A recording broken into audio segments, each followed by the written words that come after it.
Greetings. Let's keep talking about upcoming Engineers Update 2.1 for Elite Dangerous. This week's newsletter has some information regarding engineers, so let's get to the point.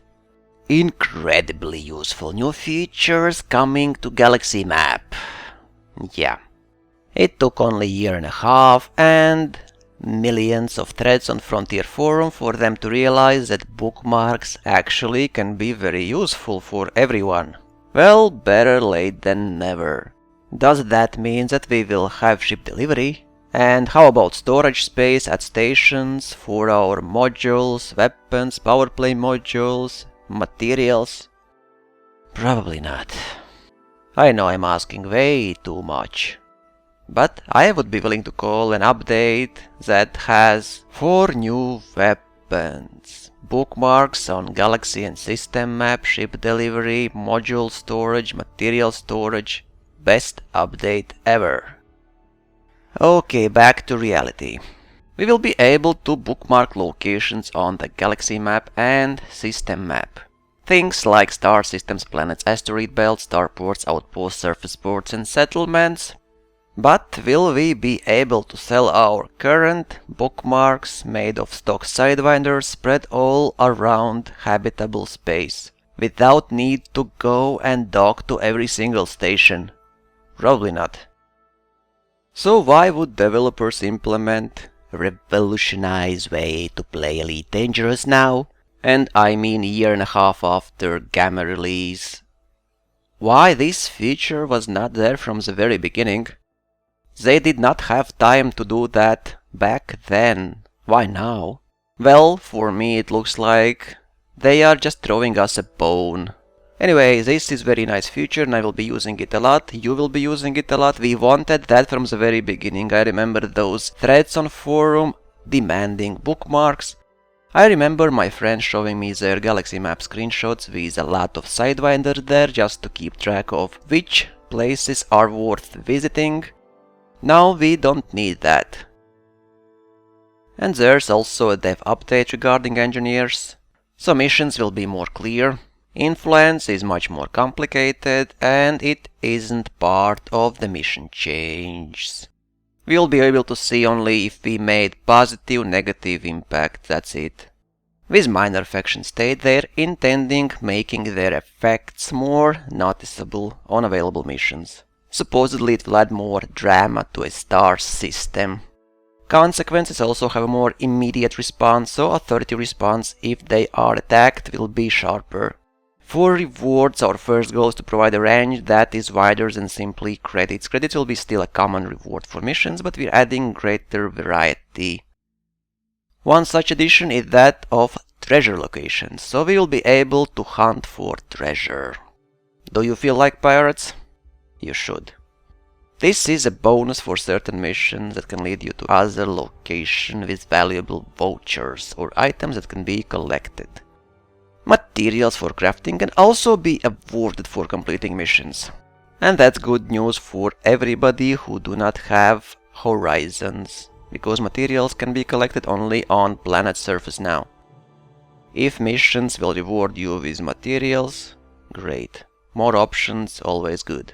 Because let's face it, it's so exciting to land on planets and drive for hours to find several materials you need. Hopefully we will be able to see which material is a mission reward before we accept it, so random will not play any part.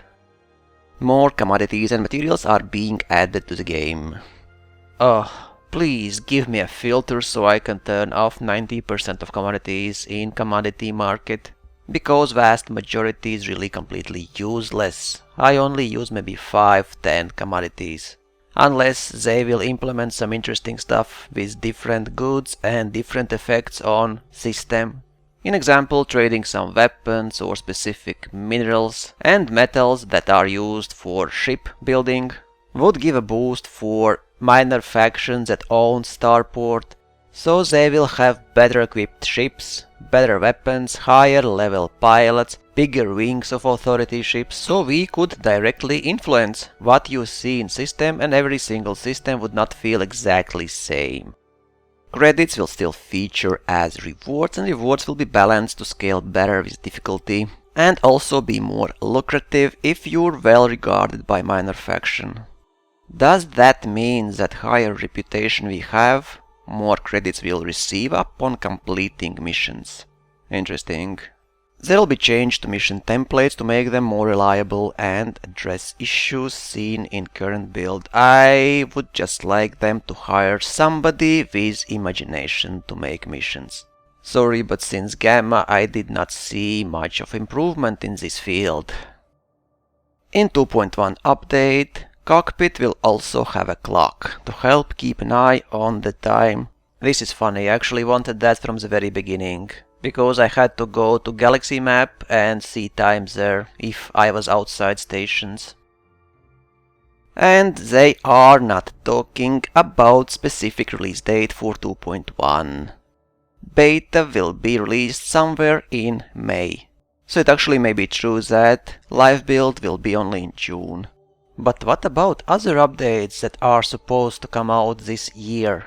I mean, we are supposed to have 2.2 update this summer, called Guardians, with the ship-launched fighters. Commanders update 2.3 was supposed to come in fall this year.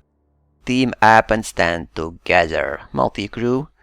So, Engineer update delayed, does that mean that other updates will be delayed as well? It's too early to tell, let's see how Engineers will go. But this year there's also planned 2.4 update, which was named as a secret revealed in Elite Dangerous Horizons final expansion. I would be very disappointed if that secret update will not be regarding Thargoids. I think we all waited way too much for Thargoids.